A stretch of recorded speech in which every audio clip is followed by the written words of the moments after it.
Hey guys, what is up? It is me, Pagey, here once again with another video on Superman and Lois Season 3. This is going to be my review for Episode 4 for this season, otherwise entitled Too Close to Home. But of course, spoiler alert, if you've not watched the episode, go away. What are you doing? Go away if you've not watched it, because we're going to be talking about all the spoilers and the big moments in this episode. And this episode definitely opens up the storylines a bit more, so I'm very curious to see where it goes after this one. But of course, if you have watched the episode, you are continuing on, be sure to let me know in the comment section down below your various opinions on everything that happens in this episode. Always curious to hear what you guys are thinking and any predictions moving forward. And of course, if you're going to enjoy the video, enjoy the episode, everything like that, drop a like on the video. It takes 2 seconds. So last episode, we had sort of Lois facing her cancer head on, if you want to put it, and starting her journey to recovery, though there was some road bumps along the way. And we also had Jonathan having his car stolen by his girlfriend Candace's dad, which leads to some drama, which continues into this episode, with Bruno Manheim and Intergang having Superman's blood, but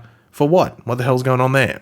Now this episode, once again, another great episode, but it continues on the trend of just really good episodes this season, but also just pushing that story ahead really well. And I think it addressed every single storyline going on this season in this episode, which a lot of shows don't really do. They might focus on, 2 in this episode, 3 in the next episode. Then 1 or 2 of the storylines might skip an episode or something.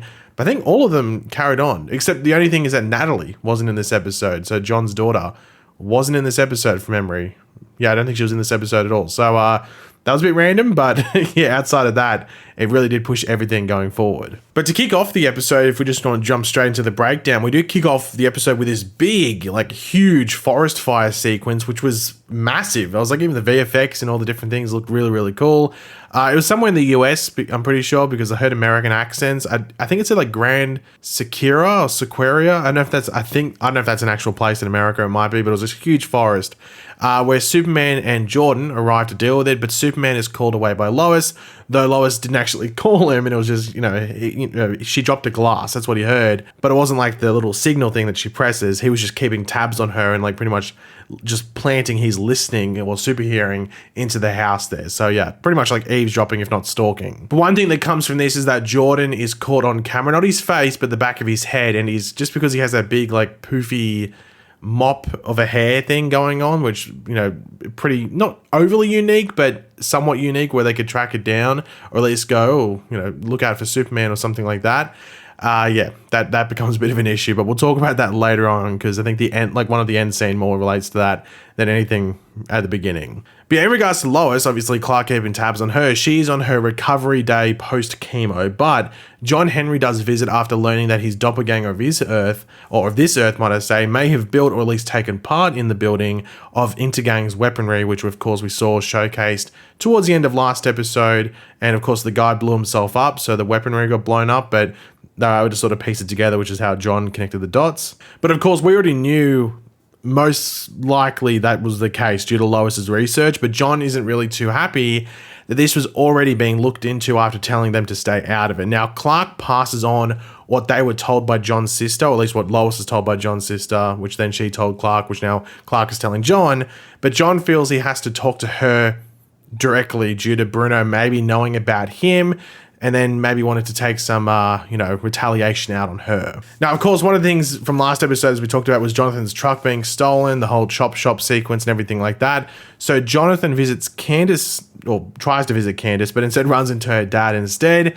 Drama alert, and this ends in Jonathan getting a black eye after a bit of a verbal dispute between the two, with his return home making Lois want to step into action after grilling Clark for making people tiptoe around her. Now, there's a lot of different personality and just people to people drama in this episode, a lot of back and forth in regards to vocal stuff, which might have turned physical or stemmed from physical things. And one of these was, of course, the Lana, Sarah and Kyle triangle of drama, if you want to put it. Now, this all gets resolved for the most part. Obviously, it's not fully healed, but it gets mostly resolved by the end of it.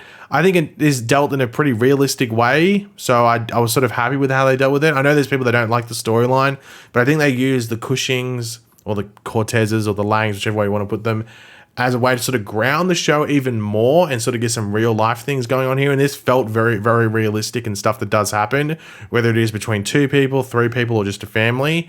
So yeah, I was pretty happy with how it was done. At least it didn't feel like rushed. It felt like there was some proper development there and some sort of like proper recovery time. So I was pretty happy with how they did it. Now we do have John going to see his sister's doppelganger, or his doppelganger sister, I guess it works both ways, who says that after his service, this Earth's John became very distant and sort of delved into that weapon supply side of things and sort of like shut his sister and the whole family out before he was then murdered.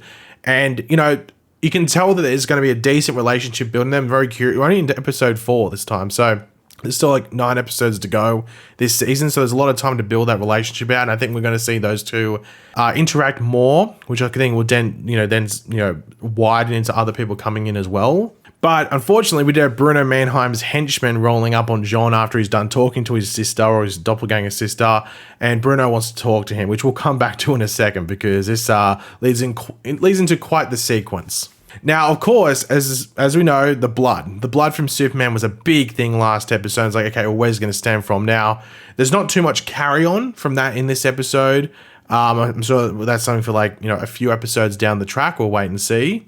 But General Lane does tell Superman about how Bruno Manheim and Intergang got his blood, and it was because the DOD had some samples after his altercation with Ali Olsen last season, and they were able to draw blood and all that stuff. With all the blood that we saw there last episode pretty much being replicated from a small sample. I think they said it was like, I don't think it was a drop, but a couple of drops, but a really, really small sample size.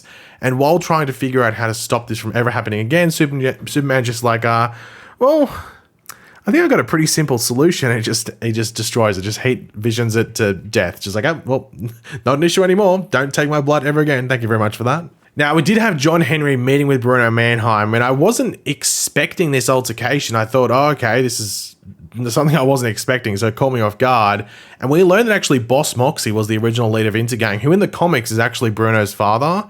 I don't know if that might be the case on the show. I might learn later, but that's just a bit of an Easter egg they're dropping. The name of Boss Moxie, I'm not too sure. But Boss Moxie was actually murdered by Lex Luthor. So, yeah. I wonder what the relationship between Bruno and Lex is. Maybe we'll find out later in the season. But Bruno starts to talk about this Earth's John Henry in a positive way, almost like a, very, like glowing way, if you want to put it, before getting a bit darker with snaps of our John Henry and his activities, various photos, including talking to his doppelganger sister, with it being revealed, that she has been captured and attached to all these different explosives. But she will survive if he walks away from what he's been up to and sort of working with Lois and Superman. But then we get that steel suit up sequence, which is really cool, and him diving off the balcony and all that stuff. And he's able to save his doppelganger's sister. But yeah, that was a really cool sequence of John, because John hasn't really had too much solo stuff. A lot of the stuff he's had is just like sort of revolving around Superman. He's almost like Superman's sidekick. So we get the cool suit up sequence from last season, but that was, when he was there to help Superman. But this is John being John and doing his own thing, having his own storyline with his doppelganger's sister. I think that's really, really cool. And there's Bruno Manheim stuff. So we have Superman and Lois up against Bruno Manheim, but even on like a similar sort of path, but still separate, we have John against Bruno Manheim, which is really, really well done. So I'm excited to see how this develops going forward, and then eventually how it all merges together. Should be pretty cool.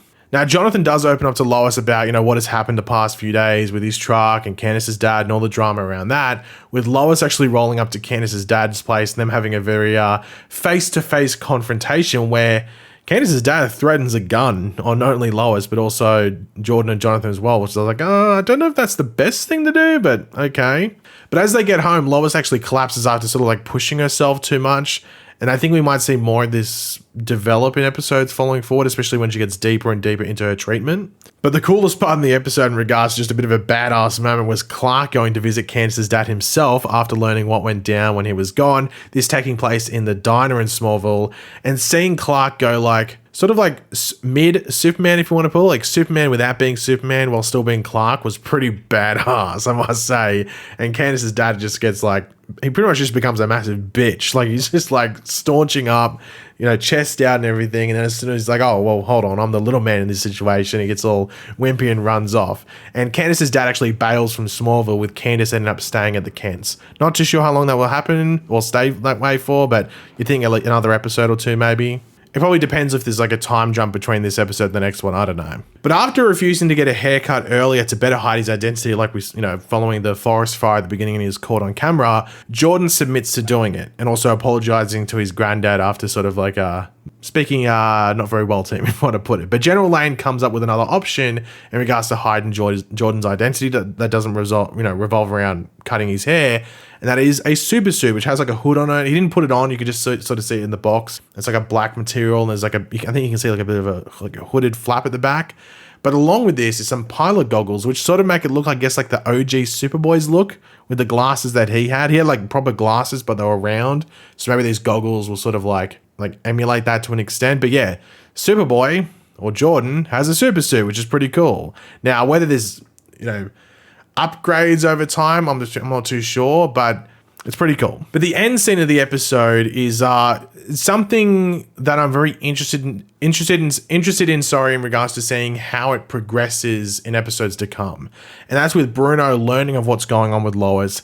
And it seems like we are going to get Bruno reacquainting himself, shall we put it, with Lois quite soon, or at least very, very soon. Whether it's next episode or him maybe planting seeds. The trailer looked like it might be him planting seeds in regards to maybe like getting into like Lois's head in regards to what she's doing and what she is planning. I'm not too exactly sure. The trailer didn't give away too much, but we'll talk about it more when I can watch the trailer again and actually break it down and stuff.